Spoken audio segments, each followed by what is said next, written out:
नमस्कार. आपण आपल्या जानेवारी करंट अफेअर्सच्या सिरीजमध्ये परीक्षेला जाता जाता मधील आता दुसरा पाठ बघणार आहोत. बघा, राष्ट्रीय विज्ञान नाट्य महोत्सव 2025 नवी दिल्ली येथे पार पडला. राष्ट्रीय विज्ञान नाट्य महोत्सव कुठे? नवी दिल्लीला पार पडला. चीनने पाकिस्तानचा पहिला स्वदेशी electro optical EO-1 electro optical satellite PRSC E-01 प्रक्षेपित केला. कोणी? चीनने पाकिस्तानचा पहिला स्वदेशी इलेक्ट्रो ऑप्टिकल सॅटेलाइट, त्या सॅटेलाइटचं नाव लक्षात ठेवा, प्रक्षेपित केला. कोणी केला? चीनने केला. कोणाचा केला? पाकिस्तानचा केला. राज्यातील महापालिकांचा ई-गव्हर्नन्स निर्देशांक जाहीर करण्यात आला. त्यात पुणे महानगरपालिकेने अग्रस्थान प्राप्त केले आहे. ठीक आहे. पुढे बघा, WHO मधून अर्जेंटिना देश बाहेर पडला.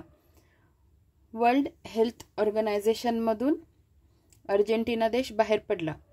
जागतिक आरोग्य संघटनेसह पॅरिस करारातून अमेरिकेने बाहेर पडण्याचा निर्णय घेतला आहे. ठीक आहे. पुढे, पुण्यात गुलियन बेरे सिंड्रोमचे रुग्ण आढळले आहेत. कॅमिलोबॅक्टर जेजुनी या जीवाणूमुळे, काय म्हटलंय? जीवाणूमुळे, बॅक्टेरियल, लक्षात ठेवा.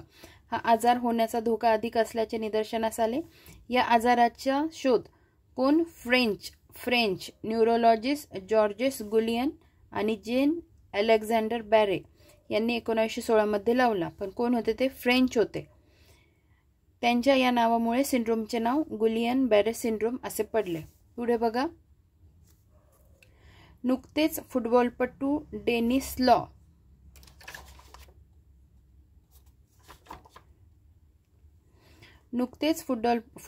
डेनिस लॉ यांचे जानेवारी 2025 मध्ये निधन झाले.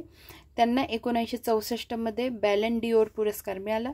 हा पुरस्कार मिळवणारे ते एकमेव स्कॉटिश खेळाडू होते. बघा, सगळं काही सोडून देतील आणि अगदी साधा प्रश्न विचारतील की डेनिस लॉ यांचे नुकतेच निधन झाले.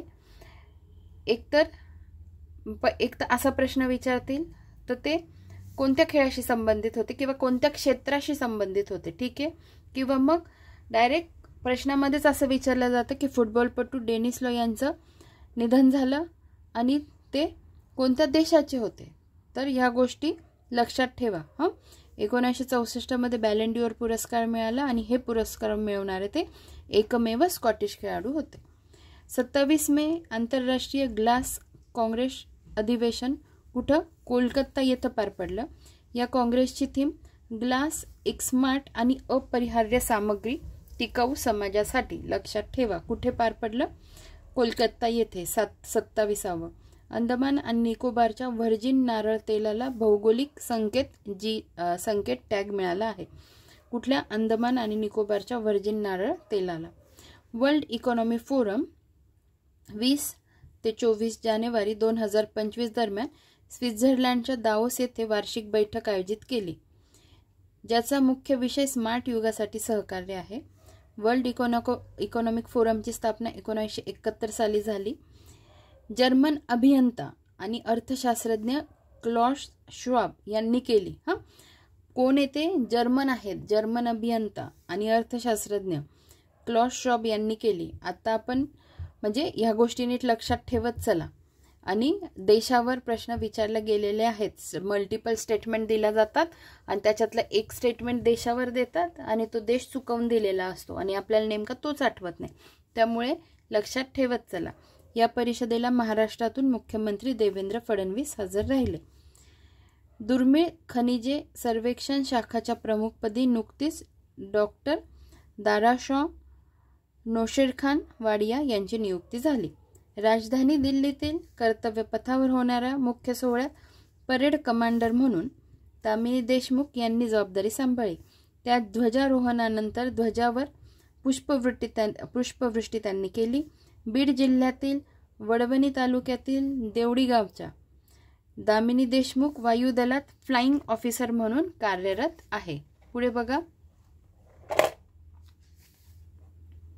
सोलापूर औष्णिक ऊर्जा निर्मिती प्रकल्पामध्ये कोळशाबरोबर बांबूचा वापर करण्याचा निर्णय घेण्यात आला. हा राज्यातील पहिलाच प्रकल्प ठरला. सोलापूर औष्णिक ऊर्जा निर्मिती प्रकल्पामध्ये कोळशाबरोबर काय बांबूचा वापर करण्याचा निर्णय घेण्यात आला. हा राज्यातील काय पहिलाच प्रकल्प आहे.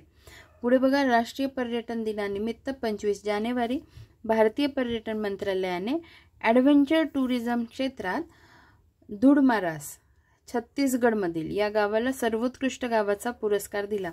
धुडमारास छत्तीसगडमधलं. ठीक आहे. 2025 ची थीम आहे समावेशक विकासासाठी पर्यटन. नीट लक्षात ठेवा, धुडमारास कुठे? छत्तीसगडमध्ये. काय मिळालं त्याला? पर्यटन मंत्रालयाने ॲडव्हेंचर टुरिझम क्षेत्रात या गावाला सर्वोत्कृष्ट गावाचा पुरस्कार दिला. आणि थीम काय होती? समावेशक विकासासाठी पर्यटन. पुढे बघा, ग्लोबल फायर पॉवर इंडेक्स 2025 नुसार भारताचा क्रमांक 4था आहे. ठीक आहे. आणि पहिल्या 3 देशांमध्ये अमेरिका, रशिया आणि चीन. अमेरिका 1 नंबरला, रशिया 2 नंबरला आणि चायना 3 नंबरला. आणि पुढे काय? भारत आहे 4 नंबरला. ठीक आहे. आयर्लंड नवनियुक्त पंतप्रधान कोण? Michael Martin.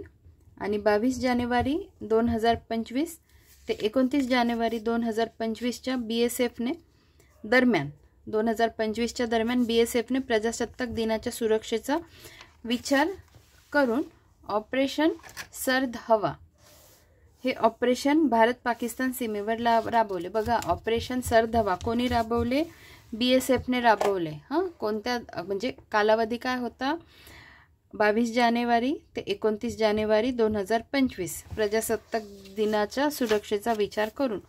आणि कुठे? भारत पाकिस्तान सीमेवर राबवलेला आहे. ठीक आहे. पुढे बघा,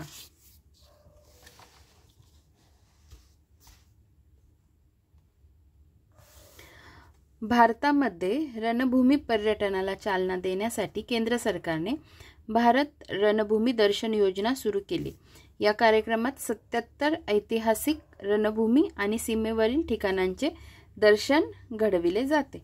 सर्वोच्च न्यायालयाचे माजी न्यायाधीश अरुण मिश्रा यांची भारतीय क्रिकेट नियामक मंडळाच्या BCCIच्या लोकपाल पदावर नियुक्ती करण्यात आली आहे. खाजगी अमेरिकन अंतराळ वाहतूक सेवा कंपनी स्पेसएक्सने 16 जानेवारी 2025 रोजी अमेरिका आणि जपानी कंपन्यांसाठी 2 चंद्रयान प्रक्षेपित केले. आयस्पेसच्या अंतराळ यानाचे नाव रेझिलियन्स असून स्पेसएक्स यानाचे नाव फायरफ्लाय आहे. दोघांची नावं नीट लक्षात ठेवा. आयस्पेस अंतराळ यानाचे नाव रेझिलियन्स आणि स्पेसएक्सच्या यानाचे नाव फायरफ्लाय आहे. सर्वाधिक ग्रँड स्लॅम सामने खेळण्याचा विक्रम नोवाक जोकोविचच्या नावावर आहे. लक्षात कसं ठेवाल?